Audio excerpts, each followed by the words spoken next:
So this is my first video for my health channel. Um, let's see. Well, as you can see from the channel title, I'm gonna base most of the information I give here on my experiences with kidney disease. I have kidney disease. I'm currently on dialysis, peritoneal dialysis, that is to say, and I've been on that for about 4 years. I was on hemodialysis before that, and before that, about 6 years prior, I was well, and prior to that, I'm sorry. So let's see. 8 years ago, I started hemodialysis.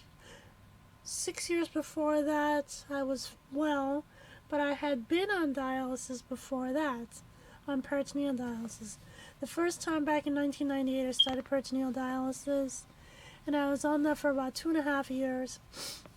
And the reason I was able to quit is because I started taking supplements, which kind of helped me to get back on track with my health and to kind of like take control of my health situation.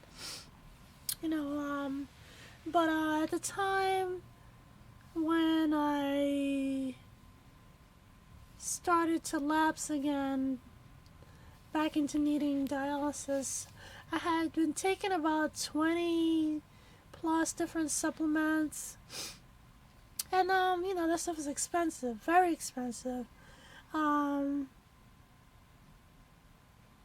And my mother passed away, so I kind of got depressed. I stopped taking the medicine because it's expensive, blah blah blah. Everybody's gonna die. That's kind of the mindset I had in my mind, because my mother died of cancer. So I was like, everybody's gonna die of cancer.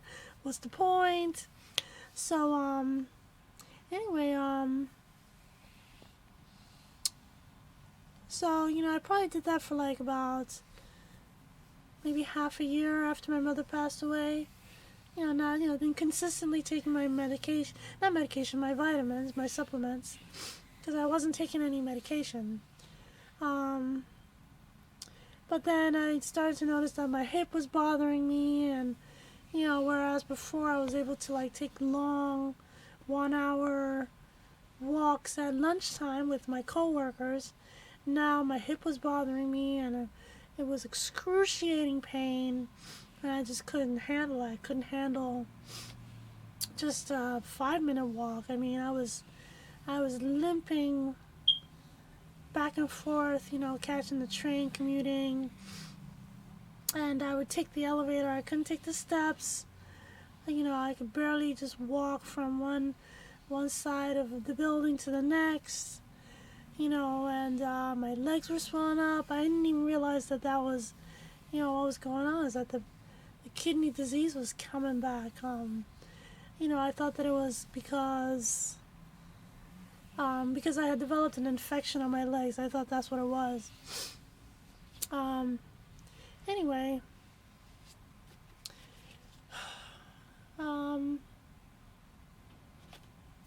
yeah. So anyway, I'm gonna start from the beginning. When I was 11 years old, I got strep throat, and at the time, my family and I lived in Panama, and we lived in the canal zone, but and we went to the canal zone hospital when I got sick. But anyway, I was home sick, and my parents thought maybe I just had a cold, and it was like a week I was sick with this cold. And then finally I started to get I started to notice that whenever I went to the bathroom, I'd look in the toilet and it was like brown. I was like, what is this, And I had also coincidentally at the same time, I just had started my first period. So my mother thought, well, maybe it's just it's your period. That's why there's blood in the toilet. So my period stopped and there was still blood in the toilet. And I was like, oh no, what's going on? So then they took me to the hospital. It was maybe like a week and a half after I started being sick that I went to the hospital. And then while I was there for like 3 weeks, and they were giving me like all these antibiotics apparently, and it wasn't really working. I kind of got better, but not really. But we were in the process of trying to move to this country, so my parents were like, "Hey, we gotta get her out of the hospital because she needs to come with us." So they checked me out, and I came to the States, and then I was better. I was good. It was like springtime into the summer. School had finished, so you know I did very well throughout the summer, through that summer, and then in the fall I went back to school, and then I started getting sick again, and I was like, oh no, and my mother was like, oh no, but she sent me to school anyway that day. She was like, you're going to school because you've already missed too many days, because I was starting to get sick. So anyway, I went to school, and then I was like throwing up, and my teacher called my mother, and my mother came. She took me to the hospital, and I was there for like another month at this other hospital. About a month I was in the hospital, doing all kinds of tests, apparently being given antibiotics. I don't know what they were doing. I was 11, so I don't know what was happening, but I was probably, no, I was still 11 at the time. Anyway, so needless to say, the strep throat damaged my kidneys, and I actually developed high blood pressure at that age.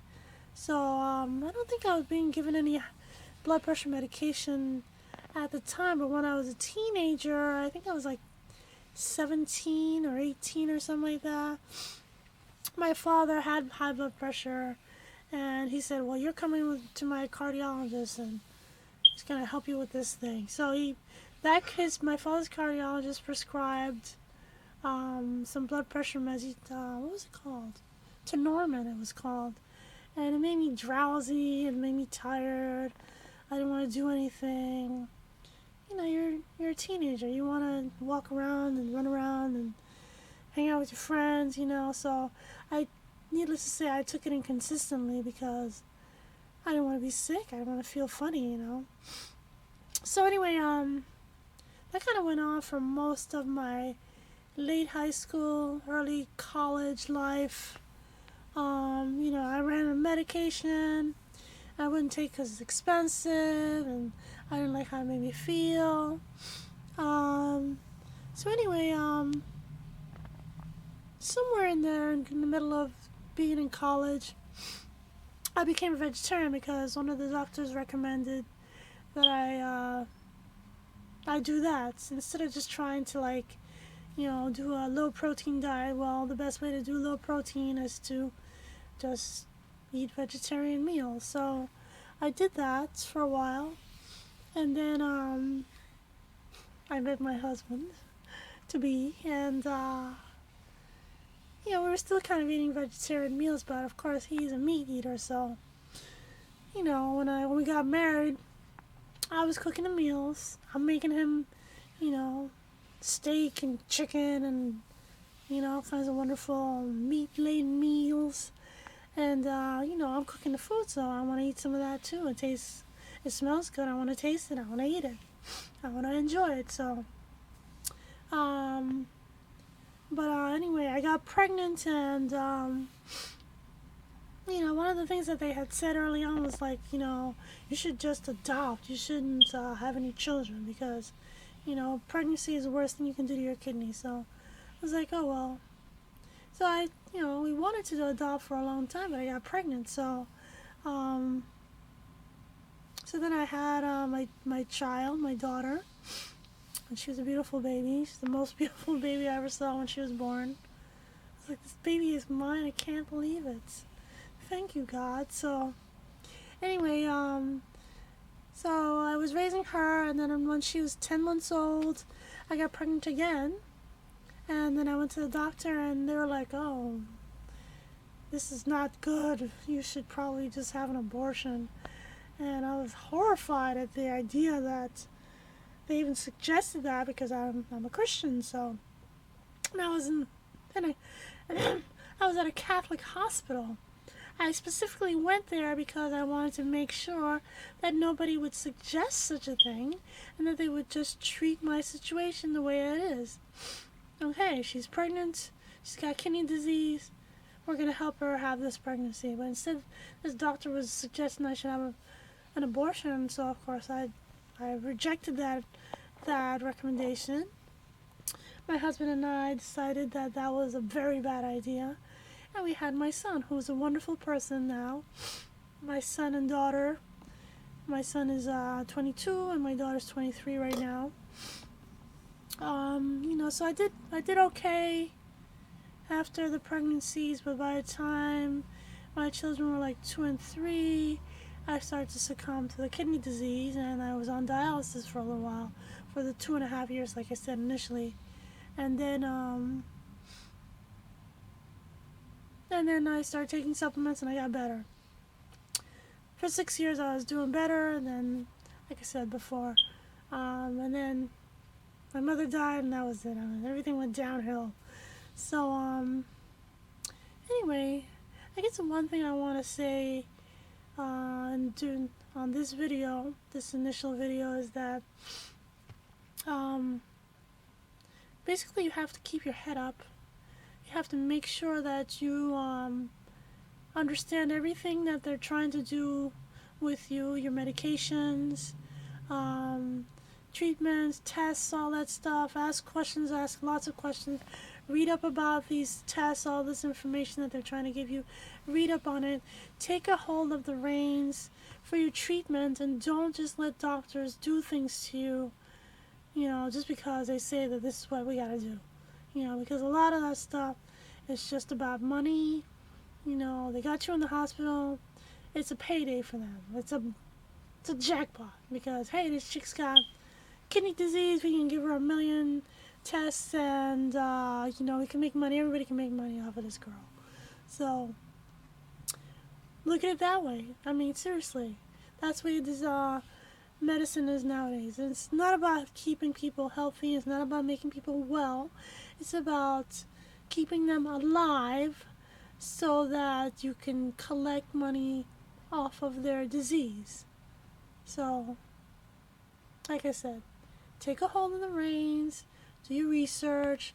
You've got, the internet, and it's a wide open window to the whole entire world.